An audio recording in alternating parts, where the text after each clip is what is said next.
Alright, if I right click on this and show this file, this is the index page. We're building a one-page site.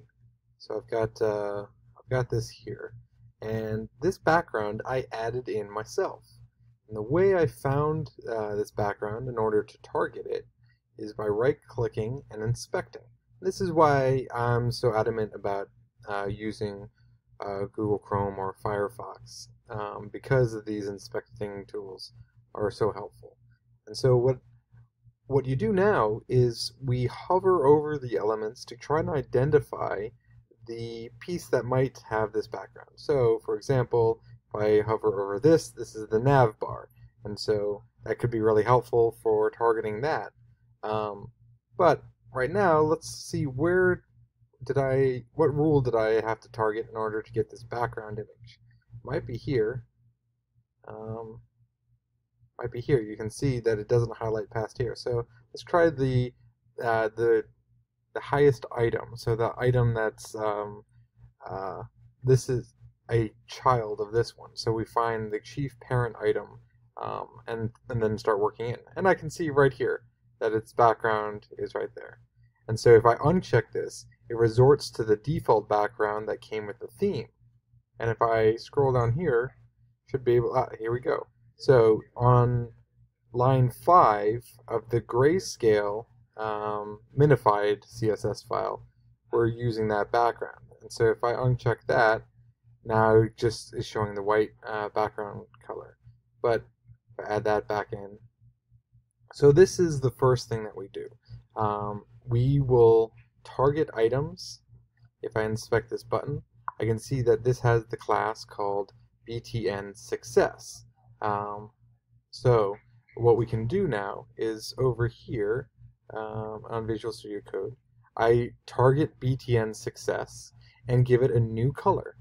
I can also target its hover and give it a slightly different variation, so that way it kind of lights up when I'm hovering over it and you can tell that it's being hovered. But the text might be, see how it goes all white? It's hard to read. So maybe I'll make the color, which is the color of text, and I'll make that gray. Now, normally I'd spell out more specific colors using the hex code, which is how much red, how much green, and how much blue, RGB. And then the last two is transparency, if I wanted to make it like semi-transparent, see-through. But let's just make this gray now. I will Control-R to reload. So now it just turns gray, which is still easier to read, and it still indicates that I'm hovering over the button. So that's cool. So again, this is targeting the rules like let's see here, the masthead, and overwriting its background. Sometimes we'll use important during this process, not the next process when we make our own rules, but when we're overwriting rules that are built into Grayscale or whatever theme that's pre-existing. In order to make sure that we overwrite them, we do a couple things. First of all, we load our custom CSS the last, before the theme CSS. I mean, after the theme CSS. And because you get precedence if you're the last one. But even still, we may have to use important from time to time. If the theme uses important, then we'll need to use important because they started the shouting match first, and now we have to use it in order to compete. There are other reasons why, such as if their rule is more specific than ours, we'll have to use important. So let's see if I might be able to find an example of that on a fly. This one, for example, this is more specific because it's targeting not just masthead, but masthead at a specific size. And so, just like if I said, all boys please sit down, except you, Jimmy, you stay standing.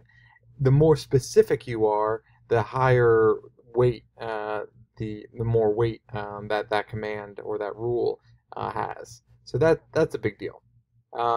But again, we're just going to target sections about And we can see that this about section has a gray background. And so maybe our next rule here is going to make another hashtag about hashtag because it's targeting an ID rather than a dot for a class. So hashtag about, and maybe I'll implement a different color gradient similar to this rule and overwrite it. And that's our next step here.